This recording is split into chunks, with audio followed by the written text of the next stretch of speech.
How's it going, everybody? I am Donut. We are reacting to. Fuck! I never have up the episode titles! You really think after I've been doing this, the reacting thing for years, I would eventually learn to have the chapter name or the episode title or whatever up when we start, but you never learn, do you? This is JSS, okay? JSS. No absolute idea what the hell that could be. JSS. No, I can't think of anything like in life already that would stand for that. That I know off the top of my head.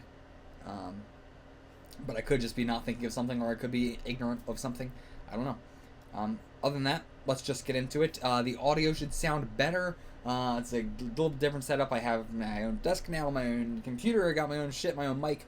So it's not going to sound perfect, because we're going to have soundproofing up eventually, and that should make it sound a lot better. But for now, this should be a lot better than what it was before.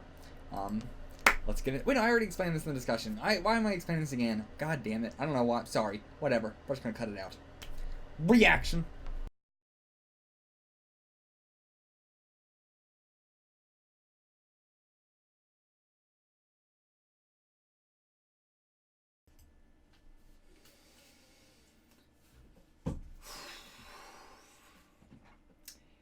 Had to happen sometime.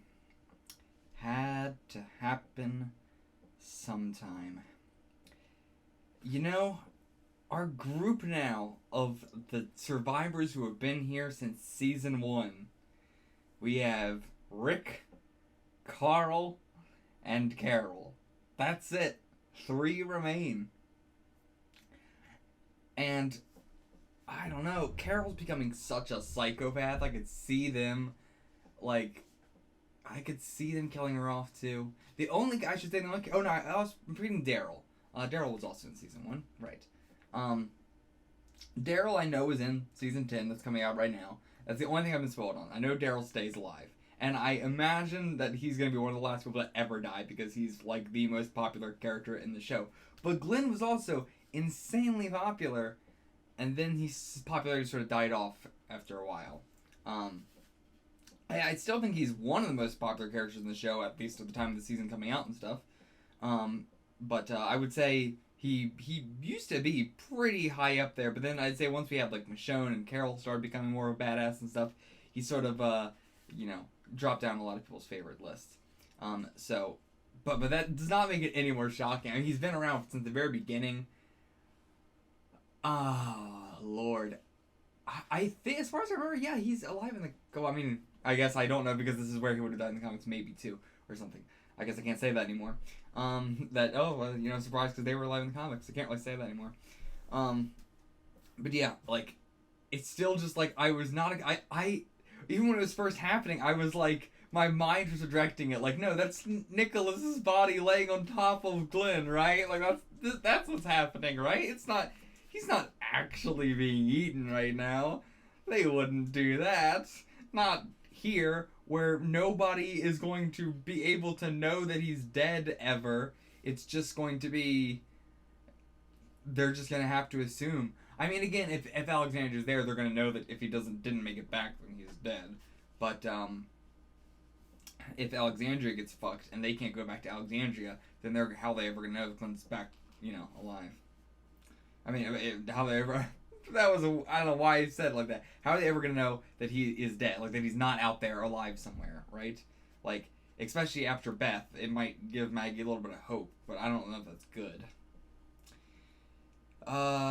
As I said in my reaction, Nicholas shooting himself was, like, one of the most real fucking shit that this show has ever, like, hit me on. Like, just the way that scene was handled, you could fully feel his panic. And, like, God, Nicholas is such a good character. I went from hating him so much and just feeling like he was just another one of the, generic douchey kind of asshole. Not like an asshole or a douche, I guess. Like, he was a douche. But he was just, like, one of those people that was prone to fucking up and refused to listen. But, like, I'm glad that he got a lot of characterization in a short amount of time. He grew tremendously as a character. I made me really care about him at the end. Not like I was that sad about him dying, but in terms of like, wow, that was a very powerful scene. Like, ah, especially with the thank you again, because that was what we started off the season with him thanking Glenn for, you know, not ratting him out and not and you know, willing to train him and help him protect himself. And he kept wanting to prove himself, and he did many times. He did save you know, Heath in that one moment, and just throughout the whole thing, he was helping them in general. Throughout many, you know, attacking zombies that were going after them, or just helping in terms of knowing where shit was and stuff. But that was also what led to their downfall, because he led them right down an alley. But at the same time, I don't know if that's fully Nicholas's fault, or if this is really just like, I mean, I honestly blame Glenn kind of the most in getting them killed, more than I would blame Nicholas, because Glenn was the one who said, and this is going to sound extremely harsh, but Glenn is the one who said that they should stop because of the one guy's leg. And the guy with the leg said, I can do this. He wasn't the one saying, please, we gotta stop, we gotta stop. He was the one saying, I can do this, and Glenn was saying, no, we gotta stop for your leg. Now, was Glenn probably right? Yes. If they didn't, he would have died. But guess what? He died anyway. So did the girl. So did many more people because they stopped. And that's what Rick said, man. And also, it could have maybe been prevented if they stopped out in the open. They said that's a bad idea because the zombies can come from any direction, but not when there's a huge herd. And just in general, a lot of people die while not out in the open. They tend to be dying in pretty closed quarters when you can't really escape or move anywhere. So, really disagree on that. I think the main thing that got them killed was not Nicholas, but Glenn saying to stop, and stop somewhere in a confined town where they could get cornered by a herd. And it sucks because, you know, talking about Glenn moving down on people's favorites lists, like, yeah, the more and more that we had, like, Glenn had a strong character development in the beginning, and then it's just kind of been like, meh. He's been a really good actor still throughout the whole series, and he impacts a lot of the other characters in great ways. But he himself, his characterization, or like his character development, kind of felt like it ended around season 2. Like, ever since then, it seems like he's just been kind of regressing. Again, it's hard for me to care about the relationship between him and Maggie when it doesn't feel realistic.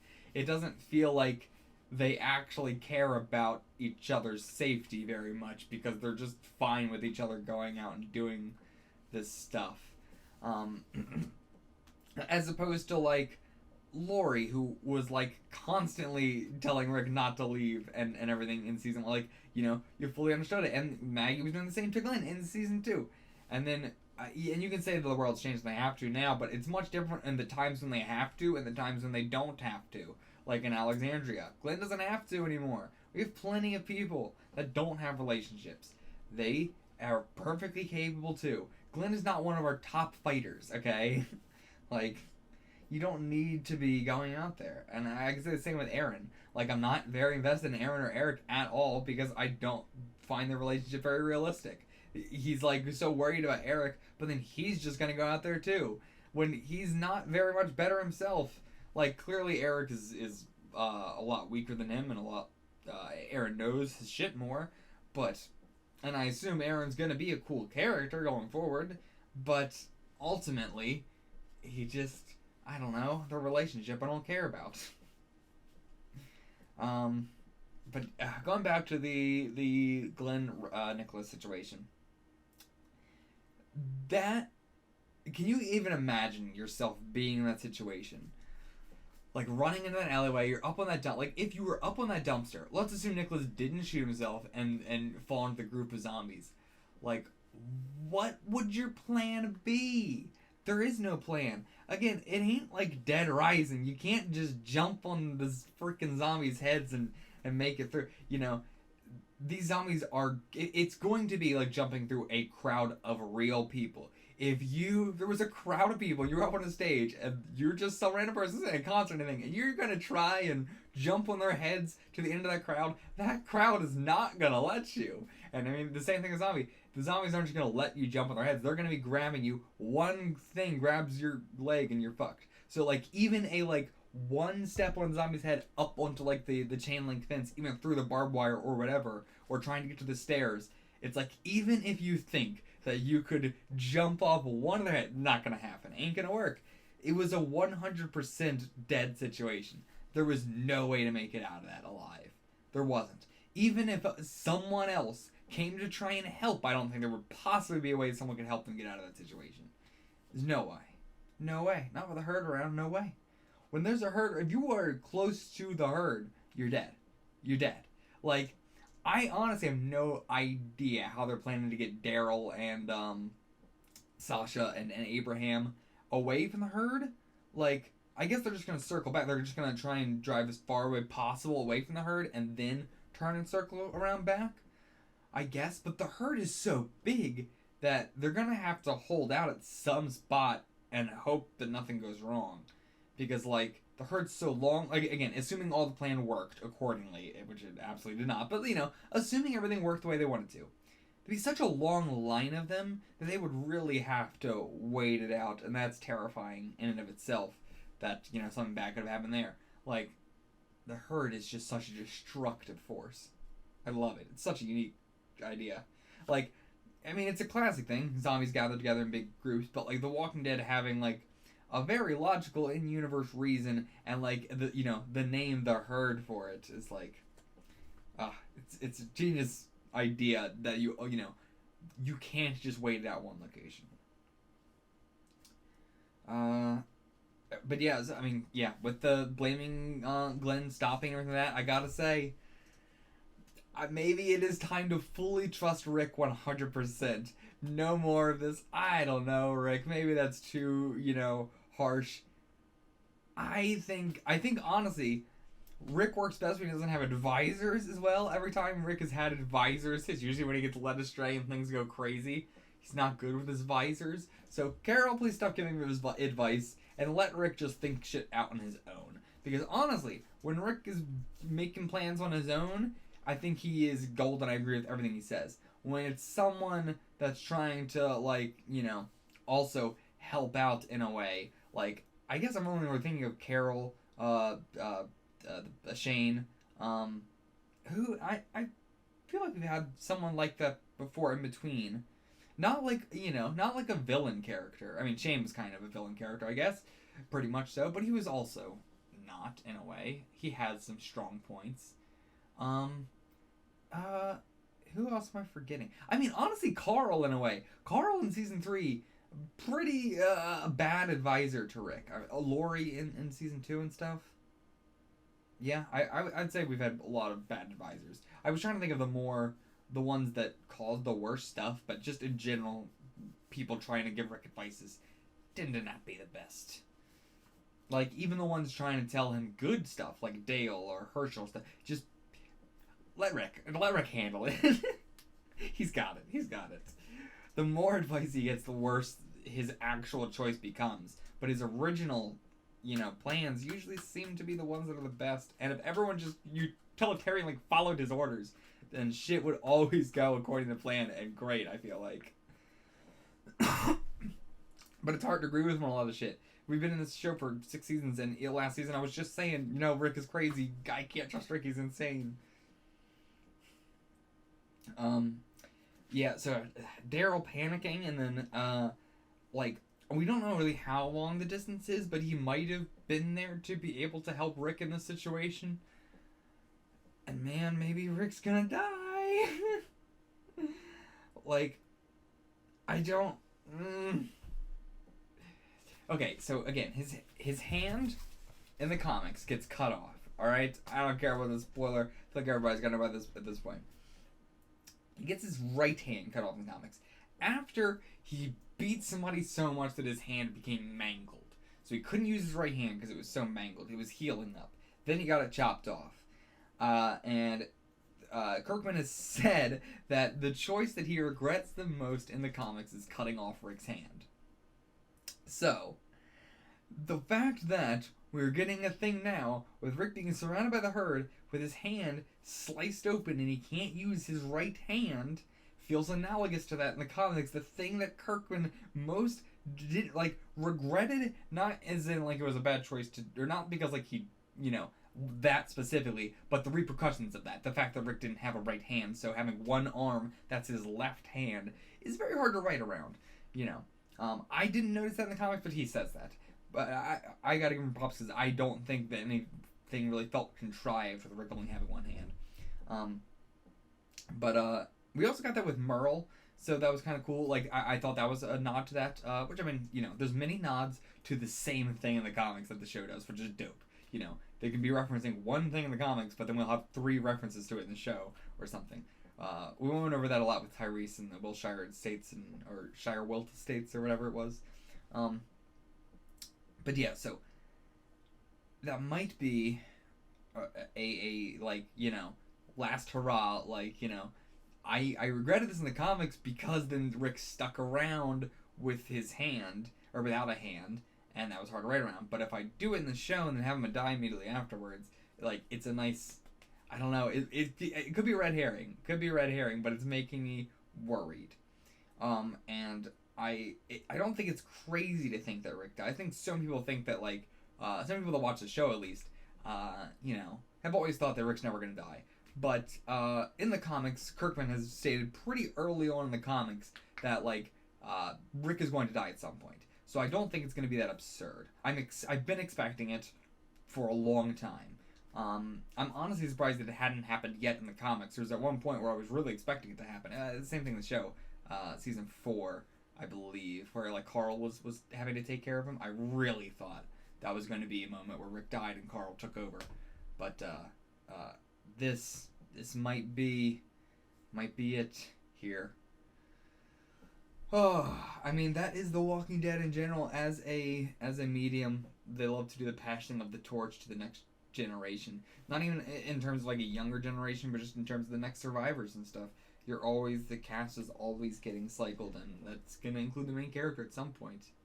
I hope it's not now, because I'm really loving Rick in this arc, but that also makes me worry that he could die, because I'm really, really loving him in this arc, then that could just to make him a lot more emotional. Oh, and Glenn, I meant to go check it, but I didn't yet. Glenn saying, what did he say? Something, hold on, I gotta go check right now. Okay, yeah. So, the scene where he's talking to Rick over the radio, and the last line that he leaves off on Rick is, good luck, dumbass. Calling back to the, hey, dumbass, yeah, you in the tank, or something like that, you know. Back in season 1, calling Rick over the radio, that's the first time we ever see Glenn. Last time Rick's, you know, connection with Glenn is, again, over the radio, throwing the dumbass line at him. Oh, that was so nice. I didn't notice it until editing, but, that was a really, really nice touch, and I'm glad we got that.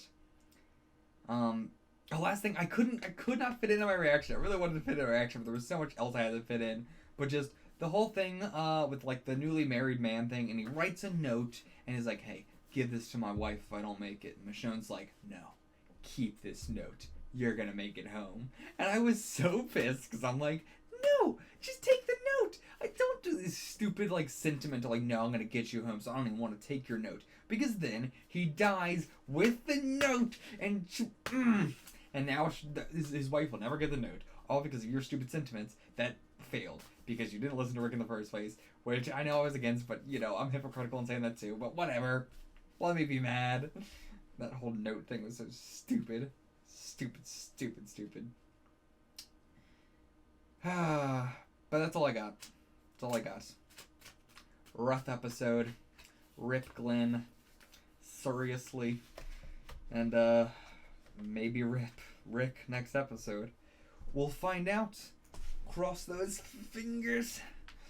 Till then, get the fuck out of here.